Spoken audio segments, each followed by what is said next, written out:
Hello and welcome to the Life in Recovery podcast, episode 87 with me, John Loxley. I hope you're doing well. Today my guest is Seth Perry, who is a pastor from Canada. He's been in recovery for over 10 years and he does some really cool videos on YouTube that you should check out. Seth Perry, Addiction, Recovery and Spirituality. It was a really great conversation. Loved speaking with him. Just a really nice, down-to-earth guy. And I hope you enjoy listening to this podcast as much as I enjoyed speaking with Seth.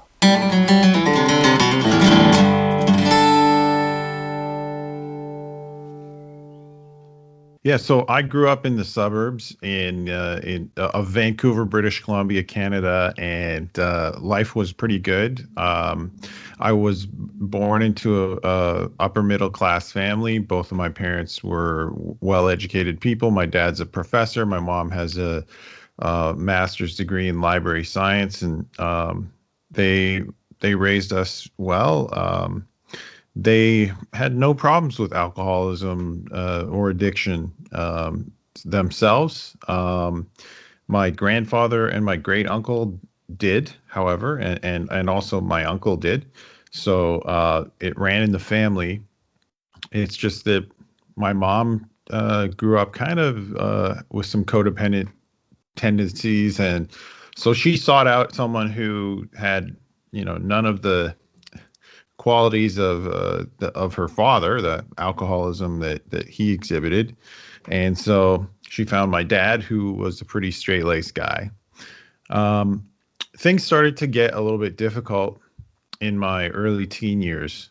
And what happened was my older brother, who's just only about 5 years older than me, he started to act out a little bit. And so he started to drink. He was pretty rebellious with my parents. He got into some trouble with the law. He also would be out a lot on school nights. So I had a window that overlooked the garage. And so he'd drive up about 11 o'clock at night. I'd hear the car and one of his friends would be dropping him off. The music would be playing and all that. And I watched, and in my preteen years, I sort of was attracted to that rebellion. And, that's where some conflict started happening at home, and my parents' marriage started to have a little bit of issues. And then I just really didn't start feeling comfortable at home. So that lifestyle started to look attractive to me before I'd even picked up the first drink. And so when it came time to getting a chance to try alcohol, I already had a lot of reasons to do that. And the reasons were I didn't like being at home. I really wanted to rebel against my parents. I wanted to rebel against their, the church that they were making mandatory for me to attend. So on Saturday nights, I started drinking and partying, and it was an immediate release for me, like right away. It was an outlet for me to be funny, for me to be liked by the opposite sex, for me to get a little bit loosened up, my inhibitions, and so I got known as the loud, funny guy pretty much early on. That's what people saw me as. Yeah. You've still got that vibe. Yeah, absolutely. Yeah. I still have that for sure. I haven't left that behind. So I started to hang around. I was big into athletics until I started drinking. I left that behind. So I stopped doing athletics. I stopped playing soccer, playing basketball, and playing baseball. I just said, no, I'm going full in drama club. I'm going to do theater, extracurricular activities. You can smoke weed and hang out with that crowd, and they know where all the good parties are, and there's lots of girls there. So at age 15, that's kind of where I landed. And I'd always wanted to be a comedian, I think, like deep down. And so that's where I was hanging out for my final years in high school.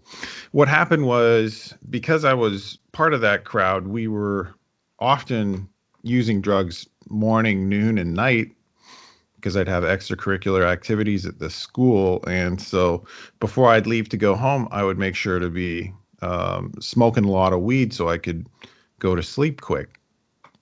And that was some major self-medicating. Eventually, that led to insomnia pretty quick.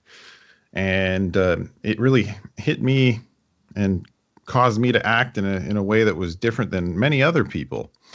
And so I wasn't sleeping in my senior year of high school, and I started kind of losing a grip on reality, and it became apparent that I had some sort of psychiatric issue underlying. So my parents got concerned. I got on medication, started seeing a psychiatrist, and in fact, that led to me being diagnosed with bipolar disorder as well. So I had my first manic episode when I was 17, right around the time of graduating high school. And then that led to about a year-long depression after that. And I went untreated. I finally got off my ass and went to university after that, and didn't decide to really treat the mental health problem. Instead, I went deeper into partying at that time. I worked at a nightclub. I worked at a pub. So I had two jobs that it allowed me to party and to drink while working. And I went to school 3 days a week. I'd pack in 5 days a week of studying into 3 days, you know. Was the psychosis, the psychosis, was that as a result of, sorry, not psychosis, the bipolar, was that as a result of using, or was that an illness that was just exacerbated that you'd already had? So mood disorders are incredibly common in my family, and I'm not sure if I would sit down with my psychiatrist, if we'd be able to determine which came first. But what they're certain about is that I did have a predisposition for bipolar disorder, and they thought that I had it at an early age. I eventually was diagnosed. So in between age 17 and 25, I was seen by a psychiatrist a few times, but then they put a firm diagnosis at age 25. So I could say that it's probably both, from what I know about some data that people have about using smoking weed at an early age, if you are predisposed to mood disorders or schizophrenia, that it can change the way that your mind develops. So I think I would have to say it would be both. Yeah. I think that my mind was changed forever, because I wasn't just smoking weed. I was doing other drugs. I was drinking heavily over that 7-year period, and my mind was still developing. So yeah, I think that, and I had absolutely no idea what moderation was. This was not this was not a matter of moderation. I was practicing excess, and what happened was all the way through university, I was going so hard, like I said, taking 5 days worth of classes in 3 days so that I could party the other 4 days, and then eventually that just wears on a person too, and then I threw stand-up comedy into the mix in my senior year of university. I started doing that as an amateur comic, and so that was another thing on my plate. And that led to me having my first major psychotic break that required hospitalization. And that was a long period of time. That was about 2 months in hospital. March and April of 2005, I was in hospital for almost all of those months. Yeah, What does that feel like? That kind of losing your grip on reality. What's that like? well, initially, for someone who has bipolar disorder, when you lose your grip on reality, it's most likely in a manic episode, and so it feels like you have superpowers. It feels, you might be. So I would be incredibly productive. I would be able to have, many balls up in the air. You'd be able to be juggling all these things and be incredibly productive. Work a 18-hour day and and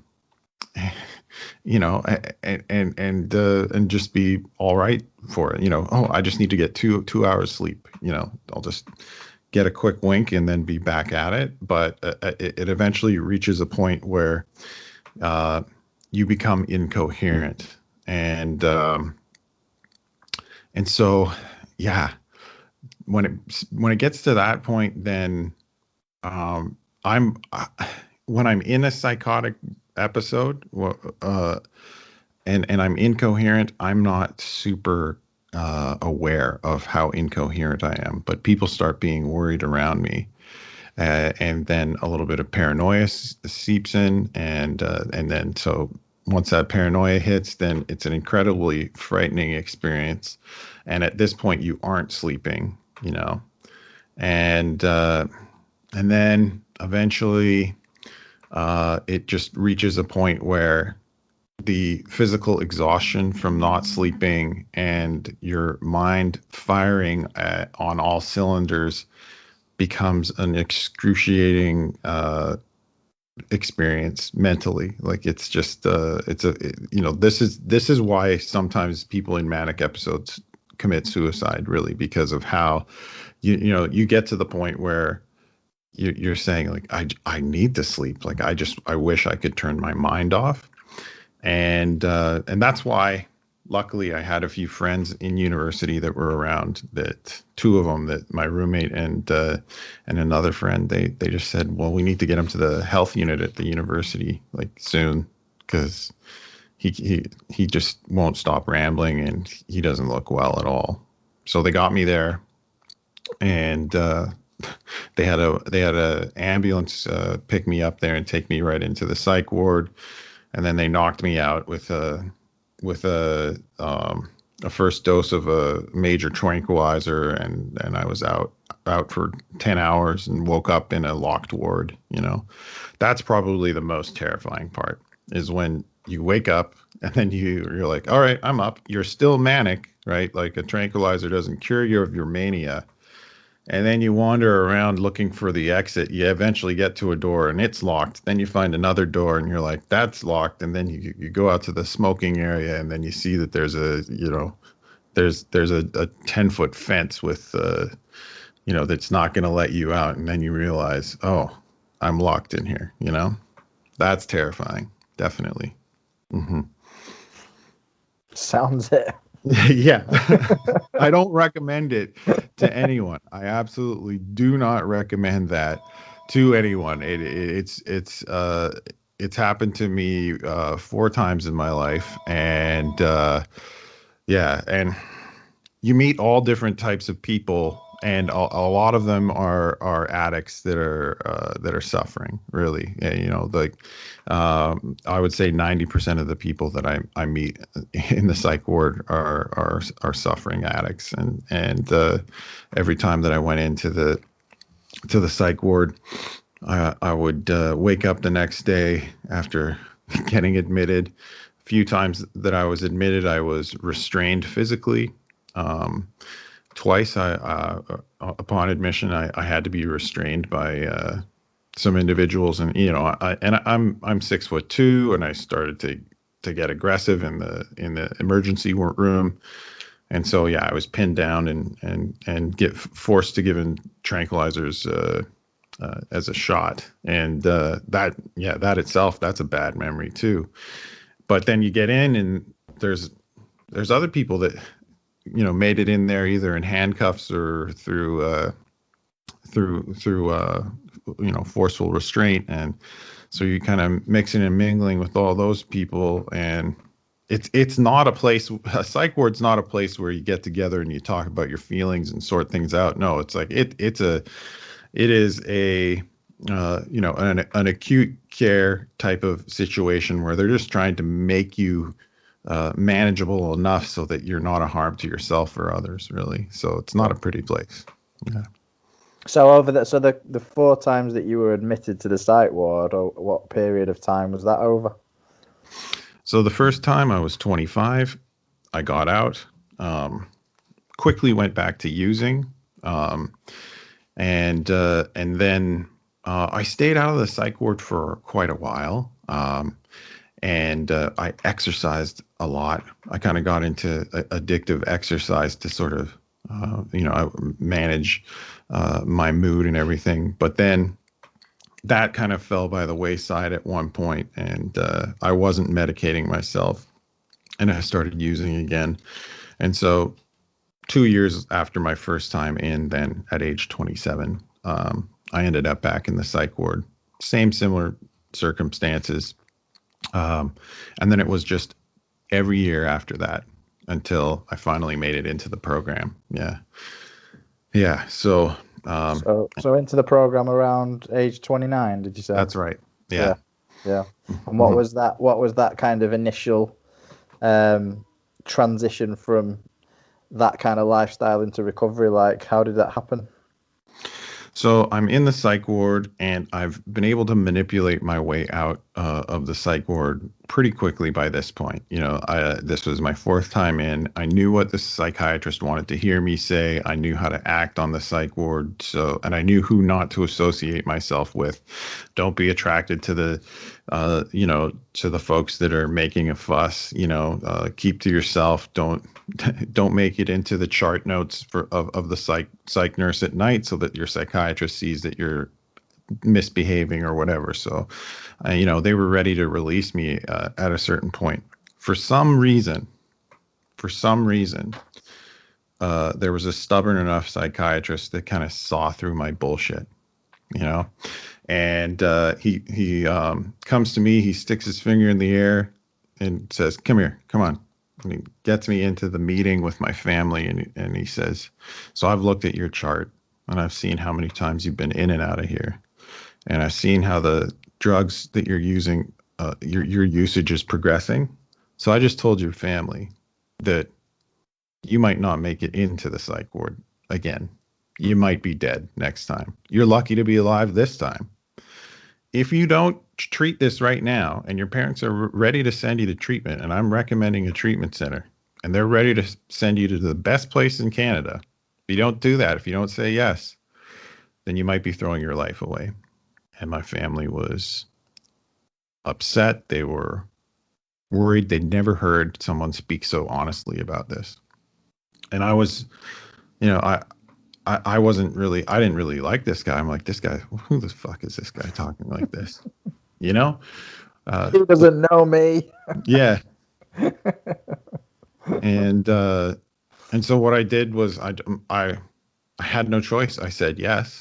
And I spent 8 days with my family. They didn't want me. I'm like, just let me go back to my apartment, and that was my back door back out using, let me, but spent 8 days, and I was supervised either by my mom, my brother, my stepdad, my dad, every hour of the day, so that I wouldn't, just sneak away and head back, and get back out there and get back using. They did it. They succeeded. They got me into treatment. They dropped me off at the front door, and I was in a relationship. I had plenty of belongings in a shared apartment, and we asked the treatment center before I went in there. They were like, "So should he move out? Should he get his stuff and move out?" And they said, "No. If he has a key, just go in there when they know that his girlfriend's not going to be there, get the stuff and get out." And amazing advice. I thought that I was, my number one using buddy was my girlfriend, my roommate who I live with, and that would have been the back door that would have got me back out. Right. My family might not have had that second chance. So my brother drove me down there when we knew that she wasn't going to be home. And in 15 minutes, I packed up 2 duffel bags and left everything else. We just left absolutely everything else. We got my car towed from the underground, from the parking lot there. And I haven't seen her since. And I walked into treatment with 2 duffel bags worth of stuff. And I stayed in a program that I thought was going to be 8 weeks. I stayed for 5 months. And then they said, you can move you can move to a sober living house down the street here, if you want to stay close and stay with all these friends that you've met in treatment. And that was what was working for me. The other people, when I got in there, I finally had other people that were like me, that would lie, manipulate, that had been in psych wards, that had been in prison, that were 20 somethings or early 30 somethings that had just kind of focused on drinking and using and didn't have a very high opinion of themselves. There were other people that had underlying mental health conditions with addiction issues. And with the help of them and great counselors and a psychiatrist, I was able to see that, the program was going to work for me if I just said, every time that I tried before, every time I'd get out of the psych ward and maybe give it an honest shot, I would just say, you can do this. Just concentrate really hard, really, really, really hard. And then you don't have to go to the dealer's house, which is right down the street from your house. You don't have to go to the bar again. You don't have to accept a drink when you're offered it when you're at a stand-up comedy gig. You don't have to do any of that. You just need to think really, really, really hard. And it got laughable. Whenever I try, third honest shot at doing that, it would really last 48 hours before I'd be back out using again. Yeah. You can't solve the problem with the problem, can you? No, absolutely not. So when you were introduced to the program, was that the 12-step program or was that a different type of program? Yeah, I was introduced to a 12-step program. Yeah. I was introduced to AA. I also went to Narcotics Anonymous. And that was the program that the treatment center was affiliated with. Yeah. How many years ago was that? So that was April 12th, 2010 was my clean date. So it's coming up on 11 years as we record this. Well done. Yeah. And what's those 11 years been like then? Because as we said just before we started, you're now a pastor, which I find very interesting. So what's the story there? Well, the first thing was my brother, my mom, and the counselors, all my newfound friends. They said, here's an idea. How about you do not pursue stand-up comedy anymore because you kept trying to do that, and how about you don't do that? And counselors are saying, you ever notice that whenever something serious happens or we're talking about something serious, you do try to make a joke about it? And I think there's something bigger in that, when we want to talk about what you're ashamed of, or when we want to talk about uncomfortable stuff in your past, you try to make a joke. And, my family was just tired of me going on tour, being worried about me, and not hearing from me very often. And so everyone was like, yeah, maybe hang that up, forget about it, and just don't pursue that. So I pursued like a minimum wage job at Staples. And, I had to take, that's really what was recommended to me. Just like, don't worry about anything. Don't put too much on your plate. Don't try and, start and find some amazing, well-paying job or anything. Just find an easy job that you can handle. And I did, and it was right down the street from my sober living house. And I really spent that first year just focusing on how to live without drugs or alcohol. Finding ways to deal with the uncomfortable feelings that I was left with after a life of addiction and trauma from mental health issues, and just learning to have to think clearly with the help of other people, and also, like, I think that I cannot stress this enough for anyone who's thinking about stopping using, or is having issues, or who's entering into recovery, and or someone who just wants to stop anything really, a drug or an eating disorder, or gambling, or any behavior.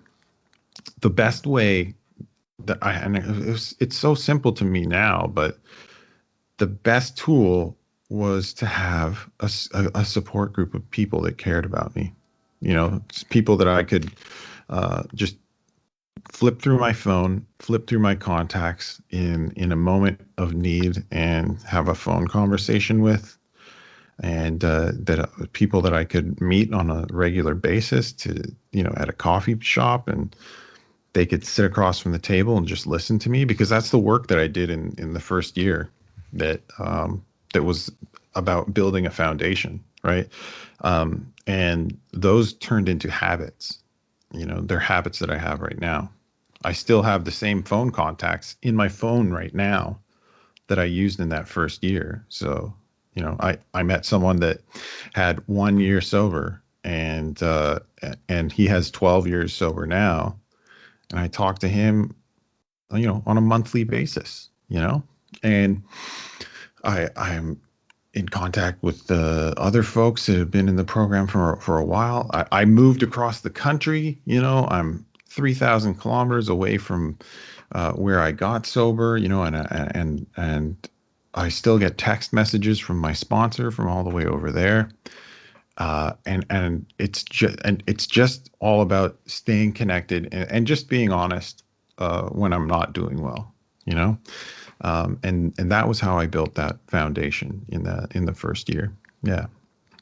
And it's interesting that something became alive in me, where I was like, you know what, I want to spend time with my mom. I want to spend time with my dad. And these were folks that I'd been vicious to, in moments where I've been in manic episodes. I yelled at the top of my lungs to both of them, and I'd threatened them. I'd threatened them with physical violence. On those 2 times where I was restrained by orderlies in the emergency room. Well, right before that, I was with my parents, and the reason why they called the police to get me into a psych ward was because they didn't know what I was capable of. And I have not behaved like that at all in the last 11 years. And I think that's a testament to having people around to really keep me hooked in and tied in. Yeah. So how did you become a pastor during all this time? Yeah. So I had to really come to that on my own terms. And I think that to anyone listening today, sometimes people put down the bottle, and you might meet people who might be actively recruiting for their own denomination or spiritual organization or anything like that. And what happened was, there were some guys that were pretty pumped up about one particular church, and it was kind of the church in the town of 80,000 people where I got sober. It was the church where recovery people went. It was, and so some of the guys from the treatment center, they needed rides to this church, and so I said, okay, I'll go with you. I was open-minded to spirituality at the time. I was raised Christian. I had my reservations about Christianity at the time, and I went. But what I was hearing from the pastors there were some things where it was, they were against monotheism, they were pro monotheism. They were They were against other religions basically. They thought Christianity was the only way, and it was kind of flying over other people's heads. Where I'm like, yeah, this isn't kind of where I'm at. I think that there's a lot of beautiful faiths out there, and that if I ended up being a religious and spiritual person, I don't want to have this pastor really representing me. So I was kind of lost in that, and so I stopped going there. I ended up going to church with my dad at one of the churches in a denomination that I grew up in, and I liked what I heard from that pastor. And it's a progressive denomination. It's an LGBTQI plus affirming denomination. It is a denomination that is in partnership with other faiths, and I really saw that when I first went back. And my dad kept saying, you should check out this one pastor's blog, and she's an author and all that, and I did, and when I read into this one pastor who was in my denomination that I grew up in, in the Lutheran church. This pastor had been writing a blog. She's since written some books. She was a former comedian. She's a recovering addict, and she's covered in tattoos. And so now I'm covered in tattoos. I'm I'm a former comedian and a pastor, and all that sort of clicked. So I started going to the church in the hometown that I went to, which takes a more academic approach to preaching, historical look at Jesus instead of a very fundamentalist look at Jesus, and it really appealed to me. And one other piece was I went to the church in the town of 80,000 people that I was living in Vancouver, on Vancouver Island, and I went to that church, and the pastor there, he started talking with me, and he used to be a chaplain in the Canadian prison system, and that really appealed to me. And I said, well, yeah, okay, I could see, his stories from working with inmates. It just really clicked with me, and I saw how I could, if I pursued a career as being a pastor, then I could practice some really radical acceptance of all different types of people. Because if this guy is working with, has a history where we talked, and a lot of stories that he'd talk about from the pulpit were working with rapists, working with murderers, working with, people that have a violent past, and just bringing them all together, and working with them in a compassionate way. And I thought, wow, if that's what's possible, that somehow looks very attractive to me. And I didn't know I had the tools to do that, but I just went ahead and started that journey, and started to get my master's degree in theology. And that's how that happened, really. Mm-hmm. Amazing. How long have you been doing that for? So my phone's ringing. Do you mind if I just let that ring and then? Yeah, that's fine. Yeah, don't worry. Okay, I've got the baby crying in the background here. There'll be some strange noises on this podcast. Yeah. So I started to go to theological seminary in 2015. And then studied. I became an intern pastor in the fall of 2017, and then I moved to Kingston, Ontario, to take a full-time call as a pastor in October of 2019. So. And before that, I'd done chaplaincy training and worked as a chaplain at a treatment center, the treatment center that I went to as well.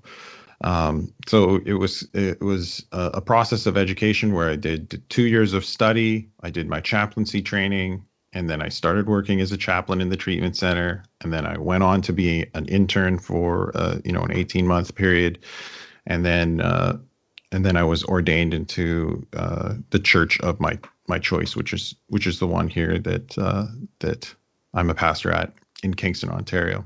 Yeah. Brilliant. Mm-hmm. So you've been doing that for the last couple of years. How's the pandemic affected your work? Have you still been able to do the job, or has it has it like massively affected you? It has, and however, we've been able to immediately work around it and find a way to do. We've had some pretty strict guidelines in Canada on on public gatherings. So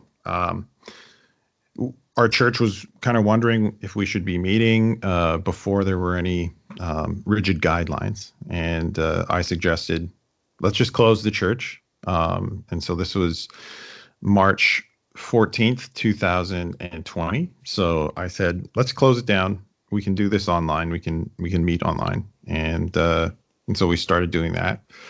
And, I thought, okay, we'll be doing church online for maybe 2 months, maybe tops. I don't know. And well, that wasn't true. We reconvened in person with a cap of 25 people being able to meet in person and broadcasting. The first time we reconvened for in-person worship was September 19th, 2020. So that was a long period of all online worship. And I do online visiting with people because a big part of my job is driving to people's homes, visiting with them, visiting the sick in the hospital. Can't do that anymore. Visiting people in nursing homes. Can't do that anymore. I do work in the local prison system here. We have correctional facilities. Kingston, Ontario has quite a few, which is part of the reason why I was attracted here. Was there's quite a few federal corrections facilities surrounding the city, and we have been locked out of the prisons. No chaplaincy and no volunteers have been brought in. And normally we at our church twice a month we have prisoners who have day pass, prisoners who are on good behavior come to our church twice a month and attend. So we had to suspend that, unfortunately. So there's been a massive effect. A lot of the time I felt like powerless, like I have no control over any of this, and it's been difficult. Sometimes it's been more work for me to coordinate music because we do music every Sunday, and we're doing all that from afar. So we reconvened in September. We then decided, well, we had a second wave here like you did in the UK, and that second wave caused us to close 2 weeks before Christmas Eve. So then that, caused us to go back 100% online. We're still in that right now. And we're entering a third wave right here in my region right now. I live in a university town. I live 2 blocks from one of the largest universities in Canada. And I'm surrounded by students. And so they don't particularly like to follow COVID-19 guidelines. And we're having an outbreak. We're having an outbreak right now in that particular population of the under 30 age group. And so, it's an interesting time here where I'm just trying to, provide a little bit of leadership in both the local recovery community and in my, community that I lead as a pastor, and just do a lot of my work from home, which I can. I can absolutely. Yeah. What are your kind of personal, rather than your professional, thoughts about the whole COVID pandemic, and how has it affected you? How's it affected your recovery? And what do you if you were the leader of the free world as of tomorrow, what would your plan be to kind of you know move out of it? Yeah, personally, I think that the countries that have fared the best have been the ones that have curbed lockdowns. Had a massive curb on public gatherings. Like that have Canada has kind of performed a little bit better than the U.S., but I would have preferred a tighter lockdown. There's been a lot of mixed messages regionally and across the country here in Canada, and so that's one thing. Another aspect, there, and this is twofold, is it's uncovered a lot of economic disparity for a lot of people, and that's something that I really think about a lot locally, and I can see that just to drive downtown here. You can, if we were to compare pre-pandemic and post-pandemic, there's a lot of hurting people out there. There's a there has been massive unemployment in our country and in many other places in the world. So I think that we need to look at why people are unemployed, who was affected most by the pandemic, and it's often folks that are not of means, and look at sort of equity in how people are provided health care as well. That's another thing that I've noticed. Another aspect of this that I've seen as well. I think that it's affected people's mental health, and we need to look at how we treat mental health and addiction. So let's group both of those things in together, and my story is certainly an example of that. So the pandemic has affected my mental health as well. I've had to get extra help. I'm lucky enough to have health insurance so that I can afford to see a psychologist every week. But, not every person is that lucky. And we've seen a spike in opiate overdose deaths, and people being isolated because of lockdowns and because a lot of public places are closed. That should be a wake-up call for people to see that there's a direct connection with people being isolated and people dying of drug overdoses, and that we need to put more money into funding that kind of care. Yeah. Absolutely. I mean, it proves that was it Johann Hari that said the opposite of addiction is connection. Absolutely. It just proves it, doesn't it? I couldn't agree more. I mean, I work in services, and the data is showing over the last 12 months that everything has risen: overdoses, suicide attempts, alcohol use, drug use. It's exacerbated the mental health of everybody, including myself. I mean, it's not been easy, has it? It's been like really, really tough. But yeah, it's interesting because I mean, there's just so many. The reason why I asked you your opinion on it is because, I mean, I've literally just over the last 24 hours come off social media completely. On my personal social media, I've just deleted it because I just can't deal with the negativity anymore. Like the rift between people that this has caused has been huge, and I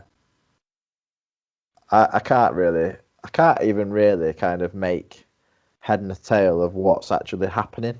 Does that make sense? Like, yeah, I don't know what the answer is personally to any of this, but all I do know is that the solution at the moment is seems to be worse,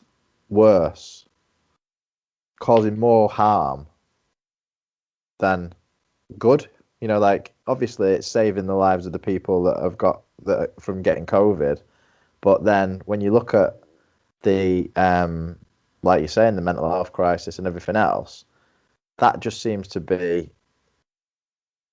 far outweighing the actual problem itself. So it's just a minefield at the moment for me. Mm-hmm.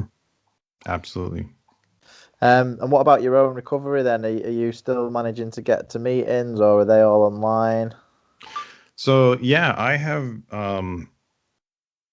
I've been tasked with handling all the technical side of the meeting that I belong to here locally. So I have done all of the it's done on my Zoom account. It's I kind of moderate every meeting and handle all the technical side of that. And 3 weeks ago, we decided to return to in-person meetings, and that's been difficult as well. So I also am at those meetings, and I bring my microphone and my laptop and set it up so that the person who's speaking can be on camera, and that's what I do, to stay involved now. I have had to, how my recovery has been affected is I've had to work hard to stay connected to other people locally, because there's been some periods where we've been on absolute complete lockdown, stay at home orders. And those times have just been the absolute worst for how I've felt, you know? And so, and those, the weather during those stay at home orders has been particularly bad. Yeah. So I've had to up the amount of people that I'm texting with, calling with, staying connected with, letting people know what's happening, what I'm going through. And that has really carried me through. That is something that is that's really been important for me. I think that it's and I've seen people really struggle with it. I'm glad that I'm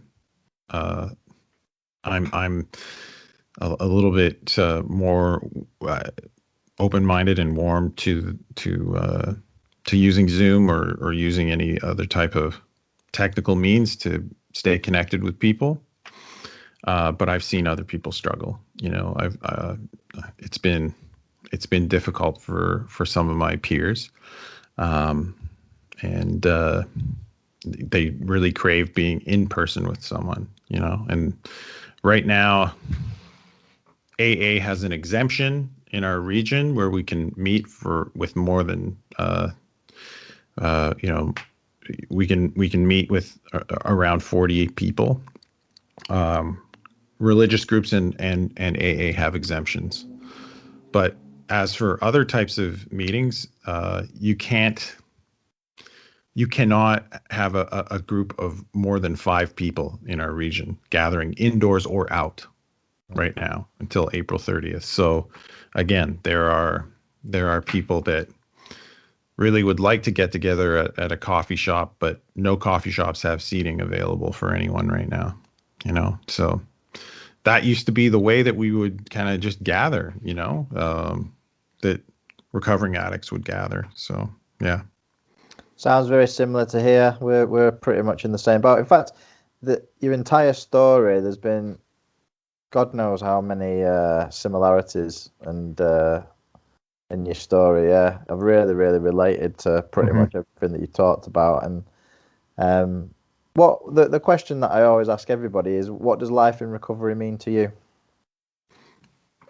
What life in recovery means to me is that I'm committing to every day to have a good look at myself. I'll try my best. Some days will be better than others. But when I was in active addiction, I was kind of ignoring the issues that had been longstanding issues in my life. But since I came into recovery, that's when I started looking at myself and to have a good, honest look at myself. And to do that, I need the help of other people. I'm a spiritual person, so I also use the help of God to kind of evaluate where I'm at, and that's how I do it. And I'm lucky enough that I'm surrounded by good people, but it doesn't stop. It's not like I arrived at a destination on April 12th, 2010, when I decided to stop using. That was the beginning, and I'm still on that path that I started all the way back then. Yeah. Cool. And what's the kind of like one major piece of advice that you would give anybody that is, looking to make a change? What I would say is that give yourself a break is a really valuable piece of advice that I've heard on and on throughout my recovery, and it's something that was said directly to me, and that it's good for other people. So why did I need to give myself a break? I first gave myself a break because before I came in, before I came into recovery, I was beating myself up.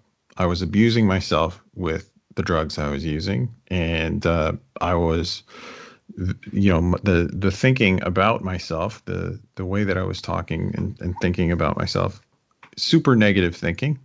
I didn't have a high opinion of myself, so I needed to give myself a break. But then in recovery, I can take things way too seriously. I kind of lost a lot of the fun out of life by just being so serious. I need to give myself a break and realize that, yeah, I'm in recovery, and I put in a lot of hard work, but I still need to have a sense of humor and give myself a break, because if I don't do that, then life is going to be it's going to be tough. Yeah. Mm-hmm. Brilliant. Well, it's been wonderful talking to you today. Thank you very much, Seth. Man. Where do people find you online? So you can find me online on YouTube. Just look for Seth Perry, Addiction, Recovery, Spirituality, and you can check out my videos there. And you can also find me on Instagram at Vegan Pastor, and that's how you can find me. Beautiful. Thank you very much. So just before you go, you're a vegan as well? Yes, I am. Yes. Tell me how that came about and what's the benefits of being a vegan. So my wife and I got married, and we went to Portugal. We had a bunch of meat. We love animals, and she's like, "What are we doing?" So, she made the suggestion, and so in an attempt to do a few things to eat healthier, but also for us to not participate in the unjust treatment of animals. And I mean, we have 3 rescue dogs here that we love, and we're just like, I mean, these animals in factory farms, I don't know the difference between them and our dogs, and we live with and love these animals. And so that's when the switch happened. And I'm the cook of the house, and I just found there's so much amazing things out there to cook if I stop cooking meat. It opens the door to a bunch of stuff that really other people sort of walk right by in the produce aisle or in other parts of the grocery store or in health food stores. And so I have not been limited as a cook either. I really like cooking as a vegan. So, yeah. Cool. Well, Yeah, thank man. you very much. It's been a pleasure. It's been a real pleasure. And I've watched some of your videos and I find them really amusing, and I love it. I love it when you talk about a subject in a minute as well. That's really cool. Thank you. I appreciate it. Thanks for having me on. Keep up the great work, mate. Ciao.